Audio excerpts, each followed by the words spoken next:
Kalian pernah kepikiran nggak sih, apa sebetulnya arti di balik nama sebuah kota?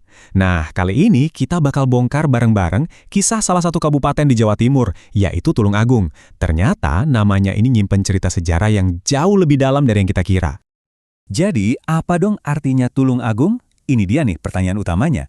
Apa cuma sekedar nama aja? Atau jangan-jangan ada makna tersembunyi? Mungkin soal air, soal pertolongan, atau bahkan legenda kuno? Oke, yuk kita bedah sama-sama.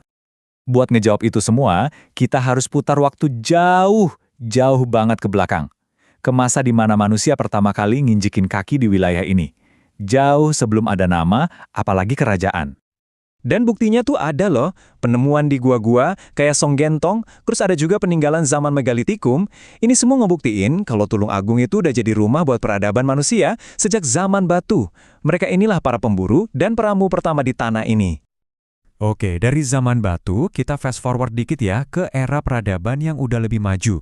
Era di mana kerajaan-kerajaan besar Hindu-Buddha mulai ngebentuk budaya, politik, dan bahkan pemandangan di wilayah Tulungagung.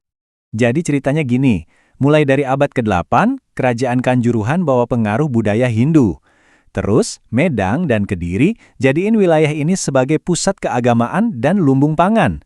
Nah, puncaknya itu di masa Majapahit. Jadi intinya apa? Wilayah ini tuh dari dulu udah strategis banget. Dan ini bukti yang kuat banget, adanya makam Gayatri Sri Rajapatni, seorang tokoh super penting di keluarga kerajaan Majapahit, nunjukin betapa vitalnya Tulungagung secara politik. Jadi ini bukan sekedar daerah pinggiran loh ya, ini tuh bagian inti dari kekuasaan Majapahit. Nah, catat tanggal ini, 18 November 1205. Inilah hari jadi resmi Tulungagung. Tanggal ini diambil dari Prasasti Lawadan sebagai semacam anugerah dari Raja Kertajaya dari Kerajaan Daha. Sebuah hadiah atas kesetiaan warganya lebih dari 800 tahun yang lalu. Keren ya? Eits, tapi tunggu dulu, ada plot twist-nya nih. Di tahun 1205 itu, nama Tulungagung ternyata belum ada sama sekali. Wilayah ini dikenal dengan nama yang benar-benar beda. Yap, bener banget. Dulu, namanya adalah Kabupaten Ngerowo, dan pusat pemerintahannya ada di Kalangbret. Baru deh, setelah itu ibu kotanya dipindahin ke lokasi yang sekarang kita kenal sebagai pusat kota Tulungagung. Terus, nama Tulungagung muncul dari mana dong? Nah, momen perubahannya ini kecatat jelas banget di sejarah. Sekitar tahun 1901, Bupati RT Parto Wijayo secara resmi mengubah nama kabupaten dari Ngerowo jadi Tulungagung. Sebuah keputusan yang mengubah identitas wilayah ini untuk selamanya. Oke, setelah kita tahu semua latar belakangnya, sekarang kita siap nih buat mecahin misteri utamanya. Apa sih sebetulnya arti di balik nama Tulungagung itu? Ternyata, ada 3 teori utama yang menarik banget. Pertama, dari sisi geografis. Tulung itu artinya sumber, dan agung itu besar. Jadi, sumber air yang besar. Ini merujuk ke wilayahnya yang dulu emang rawa-rawa dengan banyak mata air. Teori kedua, lebih ke sosial.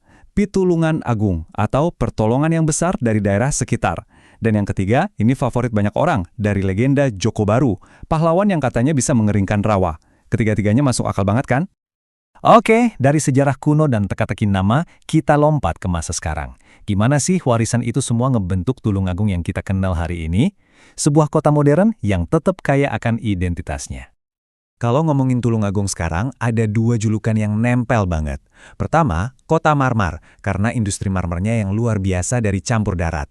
Kedua, Kota Seribu Warung Kopi, yang nunjukin betapa hidup dan pentingnya budaya ngopi buat masyarakat di sana.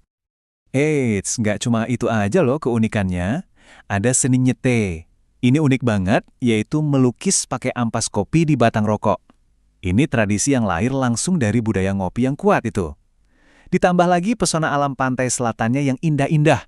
Wah, ini kombinasi sempurna antara tradisi, industri, dan alam. Kisah Tulungagung ini ngajarin kita satu hal penting. Sebuah nama itu bukan sekadar label. Ia adalah rangkuman dari geografi, sejarah, bahkan harapan. Ini jadi bikin kita mikir, setiap nama pasti punya cerita. Nah, sekarang coba deh pikirin, apa ya cerita di balik nama kotamu sendiri?